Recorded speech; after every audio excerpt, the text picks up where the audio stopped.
इस वीडियो में हम बात करने वाले हैं पीपीएफ क्या होता है। पीपीएफ यानी पब्लिक प्रोविडेंट फंड, और इसके एलिजिबिलिटी क्राइटेरिया क्या होते हैं, आप इसमें कैसे इन्वेस्ट कर सकते हो, आप यहां से कैसे विड्रॉ कर सकते हो, एज लिमिट क्या है, इसके बेनिफिट क्या है, और मेन चीज आप इसमें अकाउंट कैसे ओपन करवा सकते हो। तो कैसे हो आप लोग, आई होप आप लोग बहुत अच्छे होंगे। तो चलो चलते हैं स्क्रीन पे। तो आ गए हम अपने लैपटॉप की स्क्रीन पे, तो देख लेते हैं पीपीएफ क्या होता है। पीपीएफ मतलब होता है पब्लिक प्रोविडेंट फंड, और ये एक गवर्नमेंट बैक्ड स्कीम है। तो यहाँ पे आपका रिस्क बिल्कुल ही जीरो हो जाता है, यहाँ पे कुछ भी फ्रॉड के चांसेस नहीं है, और यहाँ पे आपको टैक्स बेनिफिट भी बहुत ज्यादा मिलता है, और यहाँ आपको अच्छे खासे रिटर्न भी देखने को मिल जाते हैं। टैक्स बेनिफिट इसलिए, अगर आप एफडी या एसआईपी में कभी इन्वेस्ट किए होंगे तो आपको मालूम होगा, एफडी में भी आपके टीडीएस कटते हैं, टैक्स कटते हैं, और एसआईपी में भी आपके लॉन्ग टर्म कैपिटल टैक्स कटते हैं। लेकिन पीपीएफ में आपका कुछ भी नहीं कटता है, सब कुछ फ्री में है। जो अमाउंट आप इन्वेस्ट करोगे वो भी बिल्कुल फ्री में रहेगा, कुछ भी उसके ऊपर चार्जेस नहीं कटेंगे, और अगर विड्रॉल के टाइम पे भी आपके कुछ भी चार्जेस नहीं कटेंगे। आपका जितना अमाउंट है उतना ही विड्रॉ होगा, उससे कम आप विड्रॉ नहीं करोगे। और यहाँ पे आपको मिनिमम लॉकिंग पीरियड देखने को मिल जाता है 15 साल का। एफडी में आप इन्वेस्ट कर सकते हो 1 साल, 2 साल, 3 साल या 5 साल के लिए, और एसआईपी में आपका इन्वेस्टमेंट 6 महीने, 3 महीने या 3 साल, 1 साल, 5 साल के लिए होता है। लेकिन यहाँ पे मिनिमम लॉकिंग पीरियड आपका 15 साल है, जो कि एक्सटेंड कर सकते हो आप हर 5 साल पे, मतलब 20 साल, 25 साल, 30 साल ऐसे आप इन्वेस्ट कर सकते हो। और ये एक सेफ और सिक्योर तरीका है इन्वेस्ट करने का,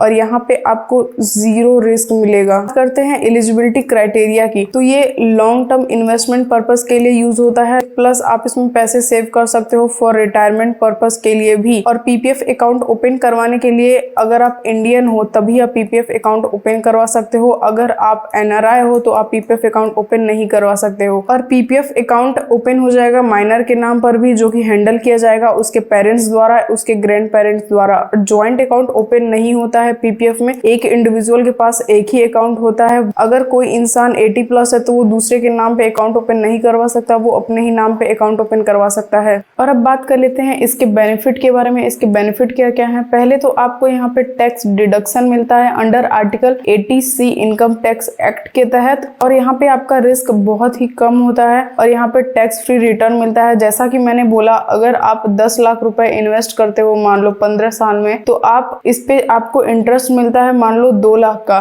तो आप 12 लाख रुपए ही निकालोगे, उससे कम आप नहीं निकालोगे। आपका कहीं पे भी टैक्स या किसी भी तरह का चार्ज नहीं कटेगा। और यहाँ पे आप अपना मैच्योरिटी पीरियड भी बढ़ा सकते हो, और ये काफी फ्लेक्सिबल होता है। अगर आप चाहो तो बीच में इसको क्लोज करवा सकते हो, इसमें से 7 साल बाद पार्सली विड्रॉ कर सकते हो अपने पैसे को, और ये लॉन्ग टर्म सेविंग पर्पस के लिए बहुत ही अच्छा ऑप्शन है। यहाँ पे आपको नॉमिनेशन फैसिलिटी भी मिलती है, आप अपना पीपीएफ अकाउंट किसी के नाम पे कर सकते हो, आपके डिमाइस के बाद आपका पीपीएफ अकाउंट उनका हो जाएगा। और यहाँ पे आपको इंटरेस्ट 7.1% का मिलता है, जो कि एफडी से 1 या 1.5% ज्यादा ही होता है, और ये हर 3 महीने में रिवाइज्ड होता रहता है। यहाँ पे कुछ डाटा है जहाँ पे आप देख सकते हो कितना इंटरेस्ट बढ़ा है, कितना घटा है पीपीएफ पे। जैसा कि मैंने बताया, ये हर 3 महीने पे रिवाइज्ड होता रहता है, और पिछले 2-3 साल से ये सेम ही रहा है। आप देख सकते हो 2020 से लेकर ये 2023 तक 7.1% ही रिटर्न देता आ रहा है। 2020 में इसने 7.9% का भी रिटर्न दिया था, 2019 में 8% तक भी रिटर्न दिया है, 2019 में 8% तक का भी रिटर्न मिला है। और अब बात करते हैं इसको आप कैलकुलेट कैसे कर सकते हो। कैलकुलेट करने के लिए आप सिंपली इस वेबसाइट पे आ जाओगे, और यहाँ से आप चूज कर सकते हो आप कितना इन्वेस्ट करोगे साल में। मान लो यहाँ पे हम चूज कर लेते हैं 10,000 रुपए, 20 साल के लिए हम 10,000 रुपए इन्वेस्ट करेंगे, या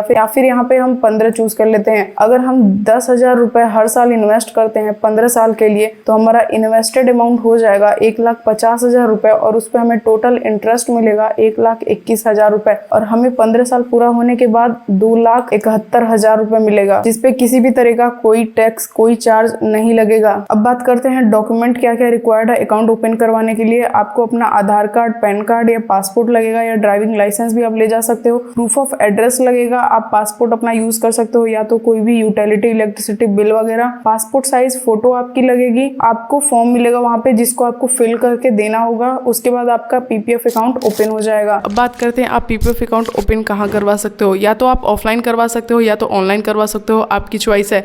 लेकिन बात कर लेते हैं, अगर आपको ऑफलाइन ओपन करवाना है तो आप HDFC, ICICI, एक्सिस, SBI इन सारे बैंकों में जाके आप विजिट कर सकते हो और वहाँ पे डिटेल फिल करके, फॉर्म फिल करके, सबमिट करके अपना अकाउंट ओपन करवा सकते हो। आप चाहो तो किसी भी प्राइवेट बैंक से भी पीपीएफ अकाउंट ओपन करवा सकते हो, कोई भी खतरा नहीं है क्योंकि हमारा पैसा गवर्नमेंट के पास जाता है, जो कि बिल्कुल सेफ एंड सिक्योर है। अब यहाँ बात कर लेते हैं, अगर आपका अकाउंट डीएक्टिवेट हो जाता है तो आप क्या करोगे। मान लो आपने पहले साल 500 रुपए दिए, दूसरे साल 500 रुपए दिए, तीसरे साल नहीं दिए, चौथे साल नहीं दिए, तो आप 5वें साल क्या करोगे। 5वें साल आपको करना ही है, आपने पिछले 2 महीने में जो डिपॉजिट नहीं करा है वो आपको इस बार एक साथ करना है। 1500 आप एक साथ डिपॉजिट कर सकते हो, प्लस आपको 50 रुपए तक की पेनल्टी भी लग सकती है। और दूसरी चीज, आप चाहो तो अपना फंड यहाँ से 7 साल बाद निकाल सकते हो, लेकिन ये आपको 2 केसेस में ही मिलेगा। पहला केस, अगर कोई फैमिली इमरजेंसी है, कोई हॉस्पिटल में है या कुछ मेडिकल इश्यूज चल रहे हैं, तो उस कंडीशन में आप अपना फंड निकाल सकते हो। दूसरी चीज, आपके बच्चों की पढ़ाई के लिए, आपकी बच्चों की हायर एजुकेशन के लिए आप फंड निकाल सकते हो।